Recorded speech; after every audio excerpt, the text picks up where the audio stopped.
بنتمنى التوفيق لعمر جابر. شيكابالا مشكله من لا مشكله.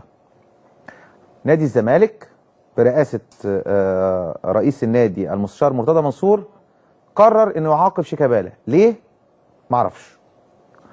شيكابالا راح مع جمهور الزمالك تحت بيت عمر جابر، نزل عمر جابر، شيكابالا كان بيغني بيقول زملكاوي وكان بيغني يقول عمر جابر. مفيش يفط مسيئة للمستشار مرتضى منصور، مفيش شتايم في مجلس الإدارة أو اللعيبة، مفيش شتايم في نادي الزمالك، بالعكس بيقولوا زملكاوي أهو. هاتوا الصوت من الأول، رجعوا هاتوا الصوت من الأول. فهنا السؤال، احنا ليه عايزين نعمل مشكلة من لا مشكلة؟ عمر يا جابر اهو. ارجعوا لي بقى، ارجعوا لي. رئيس نادي الزمالك نفسه قال ان اي حد عايز ينضم لجمهور الزمالك ما يسميش نفسه وايت نايتس وبتاع، يجي ومفيش اي مشكله. ورئيس نادي الزمالك نفسه نزل يوم قبل ماتش مولودية بجايه واتاخد منه تذاكر، وقع على الارض ووقف ووزع بنفسه، وكان 80% منهم من الوايت نايتس المحسوبين، وما اتقالوش بقى وايت نايتس، قالوا جمهور الزمالك. وامبارح دول جمهور الزمالك اللي رايح يشجع عمر جابر اللي بيحبوه. فهنا طالما ما فيش شتايم خارجه، طالما ما فيش اساءه لمجلس الاداره، طالما كلها حب في حب، شيكابالا بيحب عمر جابر وعمر جابر بيحب شيكابالا كابتنه، وشيكابالا هو اللي مربي عمر جابر، والجمهور ده متعلق بعمر لانه في وقت من الاوقات كان معاهم بعد وفاه الناس اللي ماتت، والناس اتكلمت بادب واحترام، يقولوا زملكاوي عمر يا جابر وشيكا وبنحب الزمالك، وكلام حلو وجميل، مفيش يافطه موسيقى، مفيش حاجه. ليه نعمل مشكله؟ ليه نقعد نعادي الناس؟ هنعاديهم ليه؟ طب احنا عايزين نكسب دول وابتدينا نكسبهم سواء في الاهلي او في الزمالك، ابتدى الجمهور يرجع والماتشات تعدي على خير، ومولودية بجايه تبقى الماتش حلو ويكسب، والنادي الاهلي راح رغم ان النادي الاهلي كسب في اخر ثانيه، الجمهور كان ملتزم وكان حاجه جميله. وفي كان في جمهور من هنا ومن هنا، اقول بقى التراس اهلاوي وايت نايتس، جمهور الاهلي العادي، جمهور الزمالك، في النهايه جمهور الزمالك، جمهور الاهلي.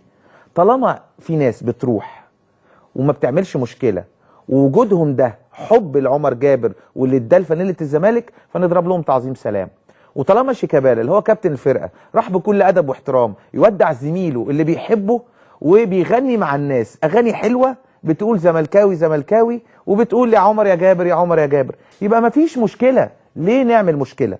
هنا الدليل بقى على افتعال مشكله ان اتكتب في المواقع، وانا بتابع مواقع كتيره، فاتكتب في المواقع مرتضى منصور يحيل شيكابالا للمعرفش ايه، مرتضى منصور يبيع شيكابالا، مرتضى منصور يجرد شيكابالا وعرضه للبيع، مرتضى منصور يجرد شيكابالا من الكابتنه.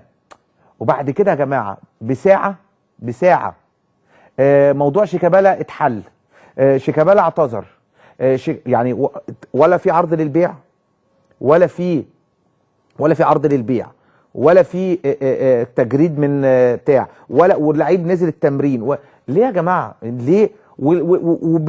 وطبعا الناس التانية زعلت، الجمهور الزمالك اللي راح عشان يودع زعل. فتعال نشوف، يعني هو نفسه المستشار مرتضى كان موجود وسط الجمهور زي شيكابالا. تعال نشوف المستشار مرتضى لو معانا لما كان بيوزع على مولودية بجايه على الجمهور، والجمهور كلهم شباب صغير، ده تعب يوميها، قعد بالثلاث 4 ساعات يوزع هو واحمد مرتضى منصور. معانا يا جماعه؟ اتفضلوا. بتجهز؟ طب جهزوها.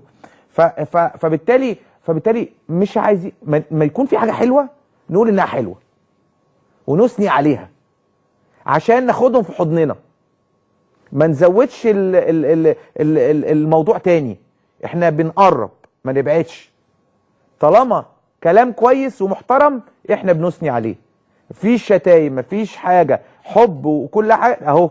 استاذ مرتضى كل الجمهور، لا دي صور، انا كان معايا فيديوهات يا جماعه كتبوها لنا وكان هو وسطهم ايه.